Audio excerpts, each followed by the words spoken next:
Ayun, okay mga kabisot, ito na naman tayo for today's video.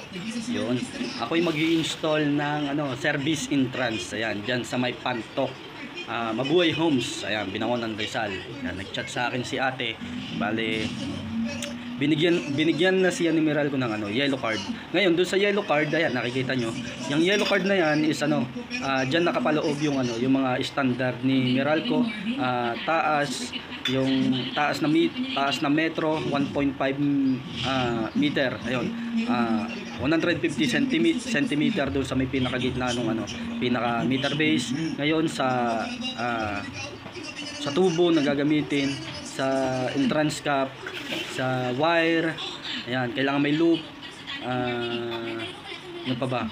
Ayun yung size ng wire. Maging sa grounding, maging sa NEMA 3R hanggang sa baba. Ayun. Ayan, mag-install ako. Samahan nyo ako kung gusto nyo itong content na ganito. Please like and subscribe, and pakipindot na rin yung notification bell para maging updated kayo sa mga video na gagawin natin. Ayan, sana makatulong sa inyo itong video ito. Sana magkaroon kayo ng idea, ayan, sa mga diskarte na gagawin ko. Okay, ito na siya. Ito na ako. Okay, kakabit ako ng ito yung pinakagamit. Ito yung enclosure. 40 ampere ate. 40 amp ba ang binili nyo? 40. Okay, 40 amp. Gagamit ako ng size tawag dito 8.0 na wire. Tapos ito mga clamp, ground clamp, meter base, breaker, wire, saka yung pinaka ayan. Okay, nandito na lahat. Okay. So ikakabit, babaguhin ko yung pinaka niya, service entrance sa pinaka metro. Gagawin ko yung standard, lagyan ko siya ng NEMA 3R. Okay, kahit hanggang doon lang siya. Okay na siya. Na-clamp ko na siya sa tatlong clamp. Ngayon, ang process lang naman ito, nilagay ko muna yung tubo kay meter base. Tapos, inano ko siya pataas. Ayan, pagkano ko siya pataas, itong nilagyan ko ng tanda, kinuha ko muna yung 150 mula floor hanggang dito sa may sentro na meter base. Ayan, saka ko siya nilagyan ng tanda, binutasan ko, saka ko siya na-tox. Ay, pagsusulot naman ng wire, madali na. Sulit nyo lang pababa. Ayun, sulit nyo lang dun pababa. Saka na, pag may wire na, saka nyo ilagay yung service entrance. Tapos ito, huli na to, tatanggalin ko rin to para masulutan ko ng wire. Kakalasin ko isa-isa. Yan. Hindi mo naman pwede sulutan ito ng wire na nakaganto. Gawa ng mahirap sulutan. Pati dito, kalas din yan. Kakalasin ko rin para masulutan ng wire pataas. Ngayon, ang gagawin ko na lang sa kanya, dapat makapagpaano ko ng bakal doon para magkaroon siya ng grounding. Ngayon lang siya. Tapos ito, enclosure, ayan. Kinuha ko lang yung pinaka level bar. Ang kinuha ko level dito. Tapos yun, ginuwitan ko, tinuldukan ko yung apat na tornilyuhan. Bolt on nga pala ang kanya NEMA 3R. Yan, bolt on. Gumamit ako ng 6 na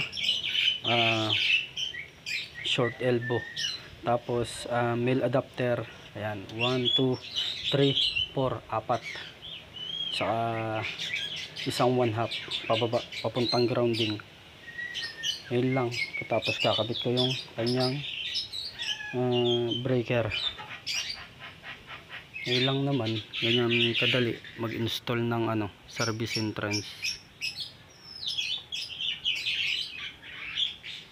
Yun lang. Okay na.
sulitan.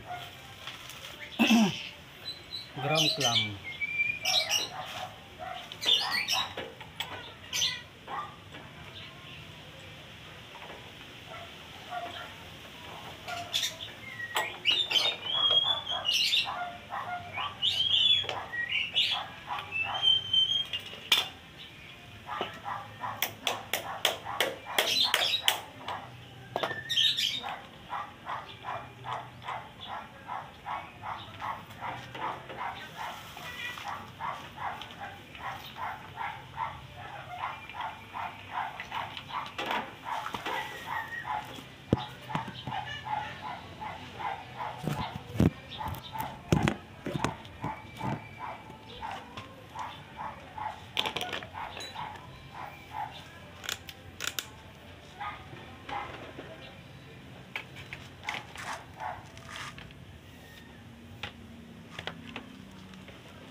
Tapo kayo.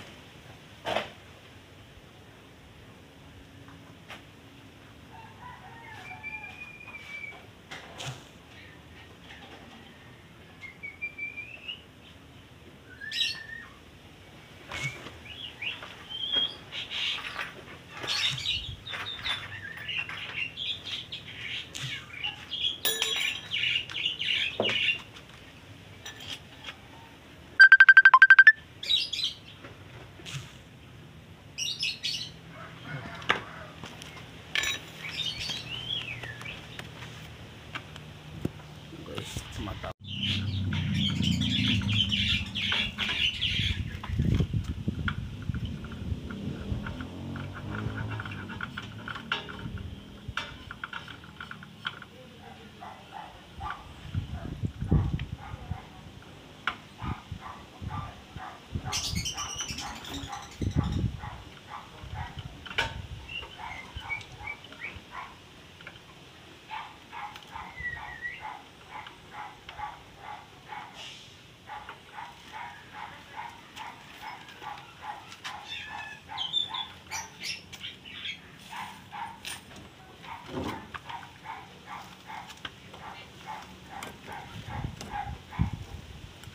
Wala pa yung mag-asawa bumibili ng wire.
Tag-araw na.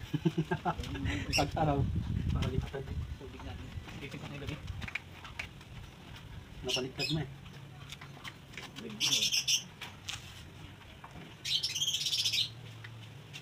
Saan ba probinsya niyo, ma?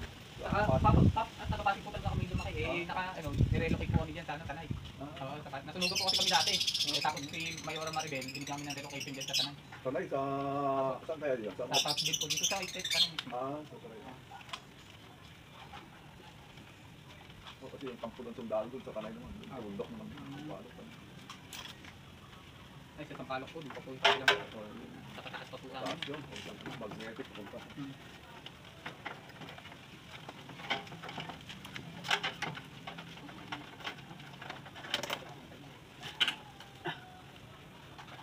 Nagpapalit kami ng bubong. Hindi pa po eh. Nagano pa po. Hindi po pang budget. Opo. Lagyan mo na lang ng bulkasin. Ayun natin pa isa-isa. Dito lang ang banday dulo. Sa may gilid pa lang po ang nakapagpinag. Bulkasin na pala eh. Pawalisan mo lang yun. Tapos ng bulkasin. Ito nagpalit ka. Kaya isang lang.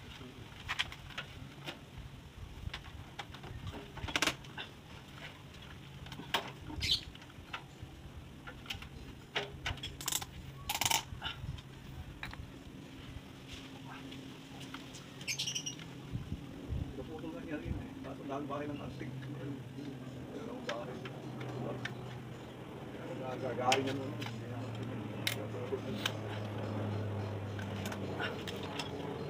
Kaya sabi ko, ang malakas ng kapag yan eh. Kalsik ng pinigil natin. Kalsik ng COVID-19, dahil naman doon sa pinituan niyo. Hindi nga po eh. Hindi lang tagal doon, mabubulok naman yung pintuan. Oo nga po eh. Talsik ko ng tubig ano. So, doon sa baba na lang eh. Doon tagal. Kailan daw po ba titira sila dito yung may-ari? Minsan eh, yung nanay niya kasi nasa Mindoro daw, doon din daw minsan sabi niya. Ewan ko kung ipapatay niya tayo. Pwede ba niya ipapatay? Hindi gagawa yan. Tubig sakto sa pito na Araw-araw, ginagawa niya. Araw-araw siya. Sakali hindi maano. Pinturahan na lang muna yung pinto. Yan. Ang tubig.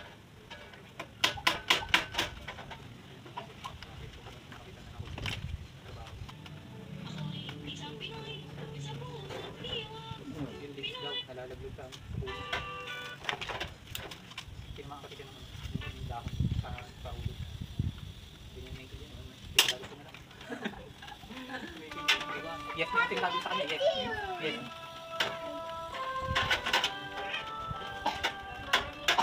Kasi kung nag-aral yun, kung nag-aral yun, hirapan yun. May Naltex ka ba? Ay ba? Naltex. Wala. Wala ka Naltex. Wala man po. Para sa bebo? Ha? Yung nail-tech ba? Parang ginainit yun.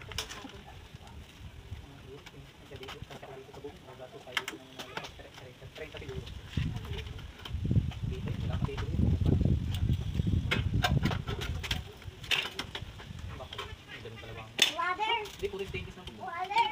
Ang pagkain yan, Water! diba? Water! Ah.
Kasi nga napanood natin, di ba? Mag-isa lang daw ang Meralco.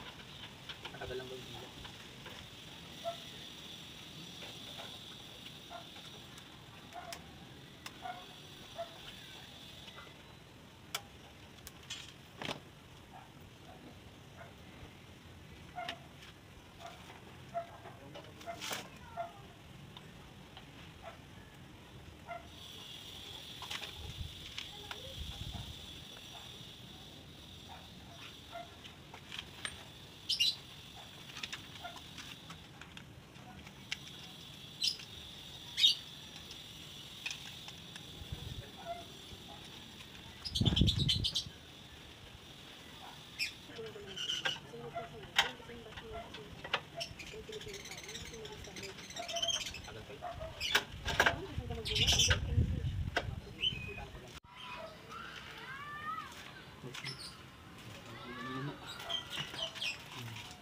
Tapos na.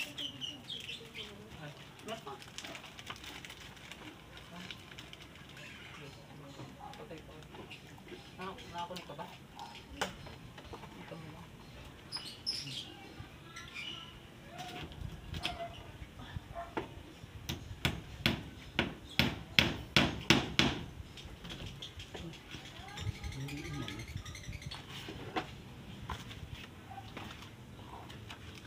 Dahil yan, hindi na nila pakikialaman to. Ito, hanggang dito lang nga sila eh. Dito, pataas. Ayan.